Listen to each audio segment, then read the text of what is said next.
Welcome everybody to Extreme Off-Road Silly Bills, and today we're dealing with the 2000 Lotus 340R. Now this has 760 horsepower, 550 pounds-feet of torque from a 3.6 litre turbocharged inline-six engine. The car itself now weighs only 1,506 pounds, has off-road tyres, all-wheel drive and off-road suspension, and it can do 0 to 60 in 3.136 seconds.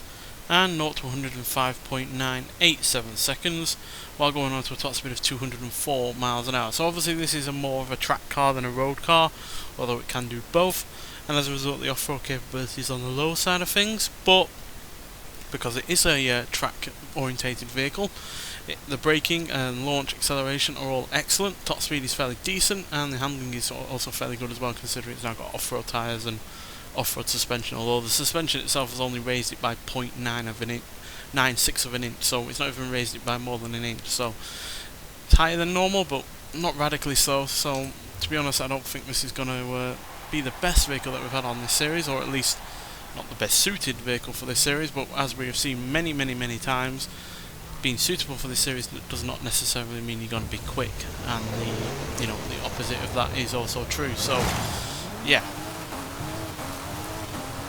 who knows what's going to happen, especially given the Aston Martin DBR1, which is 42 years older than this, managed to get into 13th position.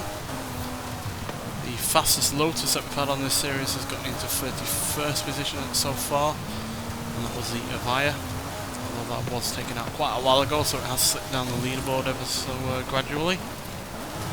Now, one thing this does have on its side is a lack of weight, which is certainly going to make the most of its power,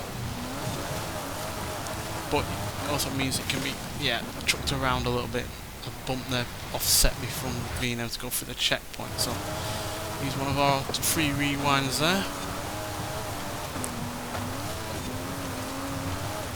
As you can see, still able to get up to a really rather decent rate of speed, although I will note that the Aston Martin DBR1 got up to a higher rate of speed down there. Then I do believe that actually had the same engine as this, now that I'm thinking about it, but this has less in the way of weight, so yeah, maybe the less in the way of weight is helping in terms of acceleration, but it's not helping overall in terms of controllability. Handling will be improved due to the lack of weight, but when it comes to controllability on this series, that's not in terms of handling, that is in terms of how it's dealing with the bumps, the jumps and whatnot, the rough surfaces, how that's interacting with the car, and how the lack of weight is enabling those elements to make the car's life worse, basically. But for now, it's not too much of an issue. Certainly far more nimble and agile than the Aston Martin was. Obviously this has excellent brakes on its side, principally because of the lack of weight. Brakes will always be better on a car that is lightweight than the same car if it was heavy.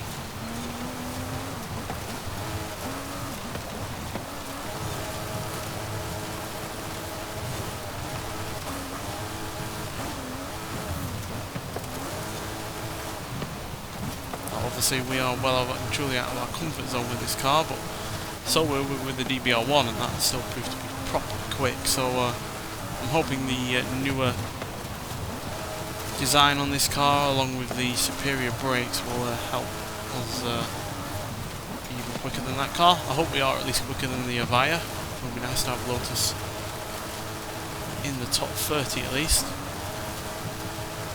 The Aston Martin DBR1 is the oldest car that we have in the top 20. You have to go all the way down to 29th place to find a car as old as that, with the Plymouth Fury.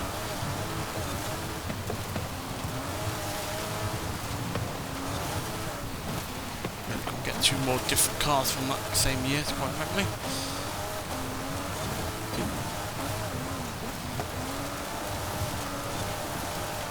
Properly quick round there, and yes, we are going to be quicker than the Aston Martin DBR1 from the prior episode, with a time of 3 minutes 11.477 seconds. So that's not only quicker than the DBR1, but it's also quicker than the Evija, which managed 3 minutes 15.871. So yeah, we're more than 4 seconds quicker than that car, and that time puts us firmly into the top 3. We have knocked the Rimac Nevera out of its 3rd position. We're also quicker than the Fast and Furious Dodge Charger, Hot Wheels 2 Jets, Lancia 37 Stradale, Lamborghini Huracan STO, Fast and Furious Datsun 240Z, Lancia Delta S4, and the Morganero GT, after only a few episodes, has been knocked out of the top 10. So yeah, that was monumentally quick. We're less than 0.3 of a second behind the Pagani Huayra R. Again, another car more suited for the track than on this course, but yeah, that is remarkably quick from a car that doesn't have as much power as that Pagani or the Mercedes AMG, which is still situated in 1st place position. And yeah, it doesn't have anywhere near as much power as the Rimac Nevera either, that it has knocked out of the top 3. So yeah, just goes to show that a lightweight body, really rather good, nimble and agile handling, as well as excellent brakes, will make up for, you know, a lack of power.